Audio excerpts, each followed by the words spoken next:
오늘 말씀은 레위기 23장 1절부터 14절까지입니다.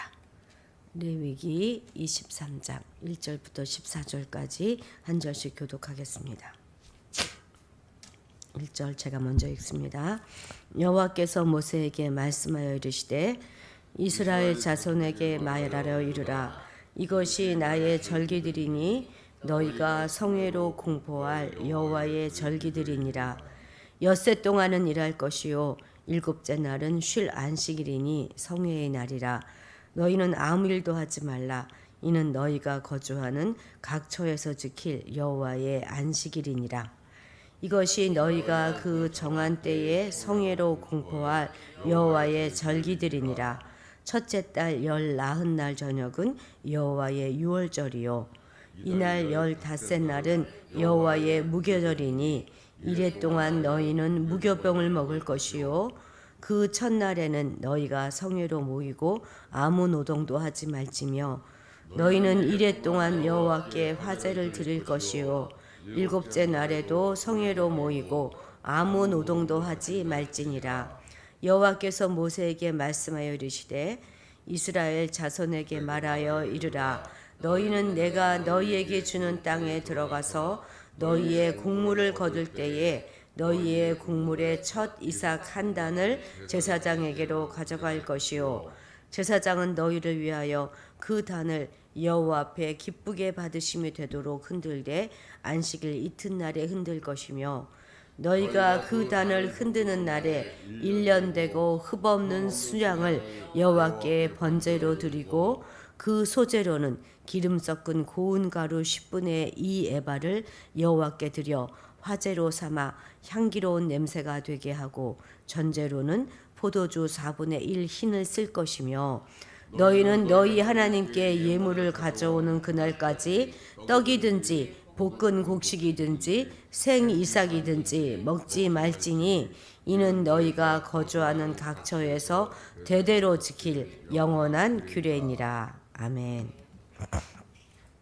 이제 23장부터 시작해서 25장까지는 이스라엘 백성들이 거룩하게 지킬 안식일, 안식년, 또 신년, 그리고 거룩한 절기들에 대한 규례를 담고 있습니다. 농경 문화에 기초해 있는 이스라엘에서는요, 이른 비가 내리는 7월과 또 봄철 늦은 비로 우기가 끝나는 1월에 모든 절기가 집중되어져 있습니다. 7월이 지나면 바로 이제 곡물에 씨를 뿌리고 또 1월이 지나면 바로 곡식의 추수가 시작되는 것입니다. 이스라엘의 모든 절기는 다 하나님께서 제정하여 주신 거룩한 절기이고 또 이스라엘 백성들은 이 절기들을 지키면서 하나님의 구원의 역사를 기억하고 찬양하고 또 축제의 자리에 앉게 되는 것입니다. 그렇습니다. 절기는 바로 축제입니다. 일과 쉼 사이에 균형을 잘 유지함으로써 가진 자의 그 횡포에서부터 약자들이 쉼을 누릴 수 있는 그 길을 열어주는 것입니다. 절기들이 이 민족의 주요 사건들과 잘 연결되어져 있고 또 그 사건들을 재현하게 함으로써 하나님 중심의 민족적 정체성을 세우고 또 하나님의 구속 사역을 그들의 삶 속에서 체득하게 하시는 것입니다. 절기를 지킬 때 그들은 자신이 누구이고 또 하나님은 누구신지 다시 한번 정리하게 됩니다. 유대인의 사전에요, 우리가 안식일을 지키는 것이 아니라 안식일이 우리를 지켜준다 하는 말이 있을 정도로 안식일의 개념은 모든 절기의 기초가 됩니다. 모든 시간은 다 주의 것이에요. 그리고 주의 은혜의 통치로 인해서 살고 있다는 것을 일곱째 날 일하지 않고 성회로 지키면서 하나님께 찬양함으로써 고백하게 되는 것이죠. 일을 중단하는 것은 내가 창조주가 아니고 피조물이다 하는 것을 인정하는 것이고 일과 소유로 우리가 사는 것이 아니며 우리는 쉼과 또 맡김과 또 드림으로 믿음으로 참 사는 것이다 하는 것을 고백하는 것입니다. 안식일의 의도도 또한 절기의 목적도 모두 다 이 쉼에 연관되어져 있습니다. 애굽 신들이나 가나안 신들은요, 쉼을 빼앗아 가는 신들이에요. 이것은 세상도 마찬가지죠. 그런데 하나님은 쉬라고 하십니다. 계명과 절기를 통해서 거듭 인간은 안식이 필요한 존재라는 것을 천명해 주시는 것입니다. 그렇다고 해서 이 안식일이나 절기가 오직 휴일이기만 한 것은 아닙니다. 이것은 반드시 기억해야 할 기념일이기도 합니다. 이 날들은 우리의 존재의 근원이 되시는 하나님과 또 존재의 시작이 되었던 그 유월절을 생각하게 하고 약속대로 늘 필요를 채우시는 하나님의 은혜를 되새기라고 주시는 날들입니다. 뿐만 아니라 약속의 땅에서의 첫 수확은 이제 그 수확을 하나님께 드림으로 해서 이제 감사를 표현하는 것인데, 이렇게 첫 수확을 드린다 하는 것은 계속해서 드려지는 모든 이제 수확이 계속될 것인데, 그 수확 역시도 하나님께서 책임져 주실 것이다 하는 것을 신뢰하고 미리 감사하는 것입니다. 참 예배는 모든 것이 하나님께로부터 왔음을 인정하고 또 그렇게 감사를 드리는 것이 진정한 예배이지요. 감사 없이 참 예배라고 하는 건 있을 수 없고 또 예배자로 설 수도 없는 것입니다. 우리 6절을 같이 읽겠습니다. 6절입니다. 이달 15날은 여호와의 무교절이니 이래 동안 너희는 무교병을 먹을 것이요. 아멘. 유대인들은 1월 14일을 유월절로 지켰는데요. 그 다음 날인 15일부터 일주일간 27일까지 일주일간을 무교절로 지킵니다. 이 무교절 역시 유월절과 동일하게 그 애굽에서 해방을 기념하는 절기인데, 이 유월절과 무교절의 차이는 뭐냐면, 유월절은 주로 이제 장자의 재앙에서부터 하나님이 구원해 주신 그것을 강조하는 면이 있는 반면에, 이 무교절은 애굽에서의 탈출을 기념하는 절기라는 면에서 약간의 차이가 있습니다. 이날을 특별히 무교절이다라고 부르는 것은, 이날 이제 백성들이 출애굽하기 전날 무교병을 먹었잖아요. 떡에 이 효소를 넣어서 누룩을 넣어서 바로를 기다려서 만들 그 떡을 만들 그런 시간이 없어서 누룩 없이 무교병을 만들어 먹어야 했던 그런 긴박성을 내표하고 있습니다. 이들은 무교절의 첫날 성회로 모이고 그리고 일주일 동안 무교병하고 쓴나물을 먹어요. 이것은 대를 거듭하여 내려올수록 쉽지 않은 일일 것입니다.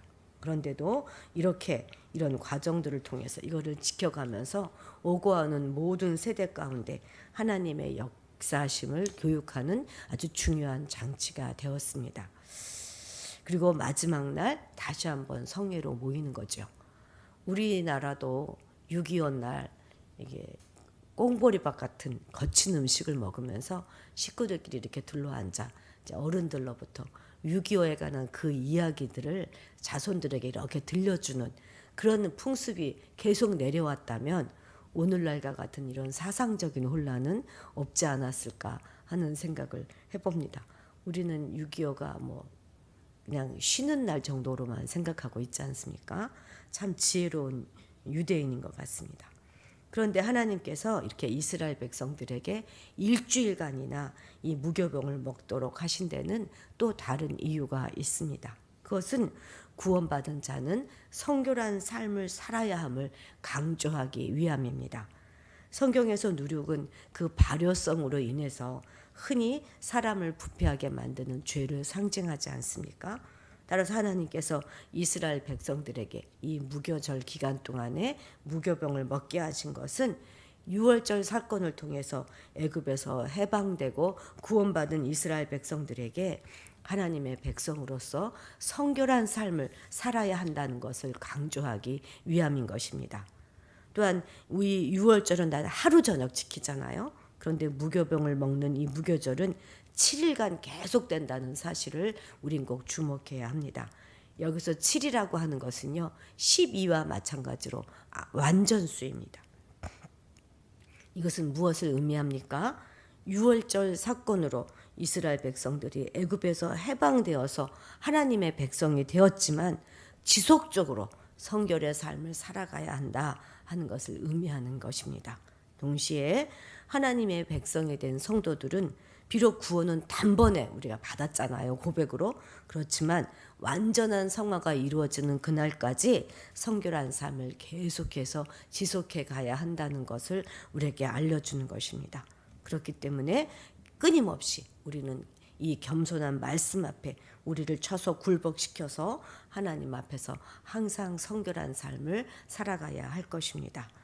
구원은 단번에 이루어졌지만 우리의 성화는 누룩 없는 빵과 쓴나물을 먹어야 하는 그런 치열한 과정인 것을 다시 한번 깨닫게 해줍니다. 자, 10절, 11절 읽겠습니다. 시작. 이스라엘 자손에게 말하여 이르라. 너희는 내가 너희에게 주는 땅에 들어가서 너희의 곡물을 거둘 때에 너희의 곡물의 첫 이삭 한 단을 제사장에게로 가져갈 것이요 제사장은 너희를 위하여 그 단을 여호와 앞에 기쁘게 받으심이 되도록 흔들되 안식일 이튿날에 흔들 것이며. 아멘. 하나님께서는 이스라엘 백성들에게 가나안 땅에 들어가서 농사를 지어 곡물을 수확하게 되면 우선 그 첫 이삭 한 단을 하나님께 드리라 이렇게 말씀하셨습니다. 첫 이삭은 앞으로 드릴 모든 그 곡물을 대표하는 것으로서 이 첫 곡물을 하나님께 드리는 것은 그 이후의 모든 곡물들을 하나님께 드린다는 것을 상징하는 것입니다. 늘 광야 생활을 하던 이들이 딱 정착을 해서 농사를 짓고 첫 수확을 딱 거두었을 때 얼마나 이들이 기뻤겠습니까? 그런데 그 첫 이삭을 자신들이 취하지 않고 하나님께 바치는 것은 하나님을 기억하고 또 현재 이 모든 상황은 다 하나님께서 해주신 것이라는 것에 대한 감사의 표시를 드리고 또한 그분의 주권을 인정하고 신뢰하는 믿음의 표현이 되었을 것입니다. 사실 그 첫 이삭의 양은 얼마 되지 않아요. 그리고 첫 이삭은 그렇게 변변한 것은 아닙니다. 네, 만약 하나님께서 물질 자체에 그 목적이 있었다고 하면 결코 처음 것만 드리라고 요구하지는 않으셨을 것입니다. 하나님은 오직 당신의 백성이 모든 일에서 당신을 기억하고 당신을 우선으로 하는 신앙을 갖기를 원하셨습니다. 또 이렇게 하는 것이 이스라엘 백성들에게 가장 편안하고 행복하게 살 수 있는 길이기 때문에 더욱 그렇습니다. 그런데 이것은 우리에게 중요한 영적인 진리를 가르쳐주고 있습니다. 그것은 예수 그리스도의 부활로 말미암아 우리 성도들의 부활도 보장되어진다는 그 사실을 가르쳐주고 있는 것입니다. 여기서 하나님께서 이스라엘 백성들에게 요구하신 첫 이삭은 모든 곡식을 대표하는 것이잖아요. 그리고 그것을 받으심은 추수되는 모든 곡식을 받으심을 의미하는 거고 또한 모든 곡물의 추수를 보장해 주는 것입니다. 자, 고린도전서 15장 20절 우리 한번 보실 텐데요. 함께 읽어봅시다. 그러나 이제 그리스도께서 죽은 자 가운데서 다시 살아나사 잠자는 자들의 첫 열매가 되셨도다. 아멘. 예수 그리스도께서 죽은 자 가운데서 살아나셔서 잠자는 자, 모든 죽은 자들의 첫 열매가 되셨다라고 말씀하고 계시지 않습니까? 따라서 예수 그리스도를 믿음으로 그와 연합된 우리 성도들 역시 비록 죽는다 할지라도 다시 부활하여 하나님께 드려지는 것입니다. 예수께서 부활하셔서 첫 열매가 되셨다 하는 그 말은 이와 같은 계속 똑같은 열매가 맺어질 것이다 하는 의미가 되는 것입니다. 그리고 그 부활의 첫 열매를 하나님께서 받으신 것처럼 계속되는 부활의 열매도 하나님께서 받으실 것이다 하는 그 의미를 내포하고 있습니다.